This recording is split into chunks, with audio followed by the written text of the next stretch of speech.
Assalamualaikum warahmatullahi wabarakatuh. Di video kali ini saya akan memaparkan materi yang berjudul Bond and Stock Valuation dari mata kuliah Sekuritas dan Portofolio yang diampu oleh Bapak Dr. Andes Marmono Singgi, MSI. Sebelum saya memaparkan materi, izinkan saya memperkenalkan diri terlebih dahulu. Saya Istian Rafelina Aulika dengan NIM 230803102045 dari Prodi D3 Administrasi Keuangan Fakultas Ekonomi dan Bisnis Universitas Jember. Langsung ke materinya, yaitu Bond and Stock Valuation. Bond itu adalah obligasi dan stock itu adalah saham. Obligasi atau bond merupakan surat utang jangka menengah panjang yang dapat dipindah tangankan yang berisi janji dari pihak yang menerbitkan untuk membayar imbalan berupa bunga pada periode tertentu dan melunasi pokok utang pada waktu yang telah ditentukan kepada pihak pembeli obligasi tersebut. Bond valuation disebut sebagai penilaian obligasi yang mana kita dapat menentukan nilai sebuah obligasi pada suatu waktu tertentu, mengetahui sejumlah periode tertentu yang masih tersisa hingga jatuh tempo, nilai awal, dan tingkat bunga pada obligasi dengan gambaran yang sama. Bond valuation adalah sebuah proses untuk menentukan harga yang pasti dan sesuai dengan sebuah obligasi. Tingkat bunga yang disyaratkan di pasar terhadap sebuah obligasi disebut obligasi dengan hari jatuh tempo atau bonds yield to maturity. Karakteristik bond valuation atau penilaian obligasi yang pertama, nilai nominal atau per value adalah nilai pokok dari sebuah obligasi yang akan diterima oleh pemegang obligasi pada saat obligasi tersebut jatuh tempo. Yang kedua ada kupon atau the interest rate, adalah nilai bunga yang diterima pemegang obligasi secara berkala atau kelaziman pembayaran kupon obligasi, yaitu 3-6 bulanan. Kupon obligasi dinyatakan dalam annual persentase. Yang ketiga ada jatuh tempo atau maturity, adalah tanggal di mana pemegang obligasi akan mendapatkan pembayaran kembali nilai nominal obligasi yang dimilikinya. Periode jatuh tempo obligasi bervariasi mulai dari 365 hari sampai dengan di atas 5 tahun. Obligasi yang akan jatuh tempo dalam waktu 1 tahun akan lebih mudah untuk diprediksi sehingga memiliki resiko yang lebih kecil dibandingkan dengan obligasi yang memiliki periode jatuh tempo dalam waktu 5 tahun. Secara umum, semakin panjang jatuh tempo suatu obligasi, semakin tinggi kupon atau bunganya.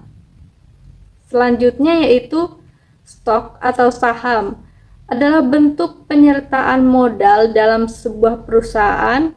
Ketika seseorang memiliki saham sebuah perusahaan, bisa dikatakan kita memiliki perusahaan tersebut sebesar persentase tertentu sesuai dengan jumlah lembar saham yang kita miliki.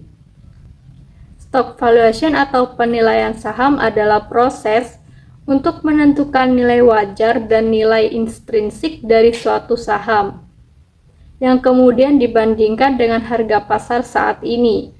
Proses ini membantu investor untuk menentukan apakah suatu saham tersebut diperdagangkan di atas atau overvalued, di bawah atau undervalued, atau pada harga yang wajar.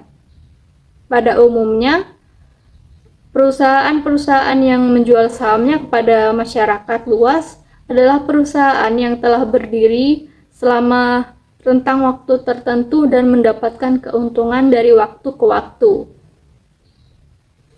Dengan demikian, diharapkan pada masa yang akan datang, keuntungan tersebut bisa tetap dipertahankan sehingga pemilik perusahaan bisa mendapatkan keuntungan. Ada 3 jenis penilaian saham. Yang pertama ada nilai buku, ialah nilai aset yang tersisa setelah dikurangi kewajiban perusahaan jika dibagikan. Nilai buku hanya mencerminkan berapa besar jaminan atau seberapa besar aktiva bersih untuk saham yang dimiliki investor. Yang kedua ada nilai pasar, merupakan harga yang dibentuk oleh permintaan dan penawaran saham di pasar modal atau disebut juga dengan harga pasar sekunder. Nilai pasar tidak lagi dipengaruhi oleh emiten atau pihak pinjaman emisi.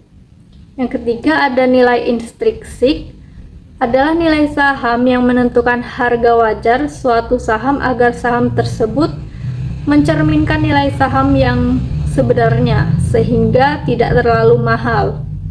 Perhitungan nilai intrinsik ini adalah mencari nilai sekarang dari semua aliran kas di masa mendatang, baik yang berasal dari dividen maupun capital gain.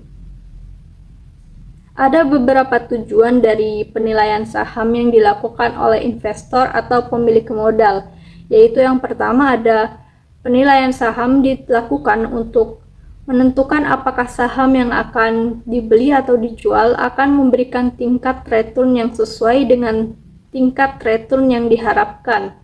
Yang kedua ada untuk memberikan gambaran pada manajemen atas estimasi nilai saham suatu perusahaan yang akan digunakan untuk rujukan manajemen sebagai pertimbangan kebijakan atas saham perusahaan yang bersangkutan. Yang ketiga, berguna untuk mencari harga wajar suatu saham. Yang keempat, digunakan untuk memberikan nilai saham menjadi nilai buku, nilai pasar, dan nilai intrinsik. Yang terakhir, untuk melihat kinerja suatu perusahaan. Jadi kesimpulan dari materi saya, bond atau obligasi dan stok atau saham adalah dua instrumen investasi utama yang memiliki karakteristik dan tujuan penilaian yang berbeda. Obligasi merupakan surat utang yang memberikan bunga berkala dan pembayaran pokok saat jatuh tempo, sedangkan saham merupakan buku kepemilikan perusahaan yang memberikan potensi keuntungan dari dividen dan kenaikan harga. Penilaian obligasi atau bond valuation bertujuan untuk menentukan nilai wajar obligasi berdasarkan nilai nominal, kupon, jatuh tempo, dan tingkat bunga pasar. Sedangkan penilaian saham atau stock valuation bertujuan mengetahui nilai wajar saham melalui nilai buku, nilai pasar, dan nilai intrinsik untuk membantu investor mengambil keputusan investasi yang tepat. Sekian dari saya, kurang lebihnya mohon maaf. Wassalamualaikum warahmatullahi wabarakatuh.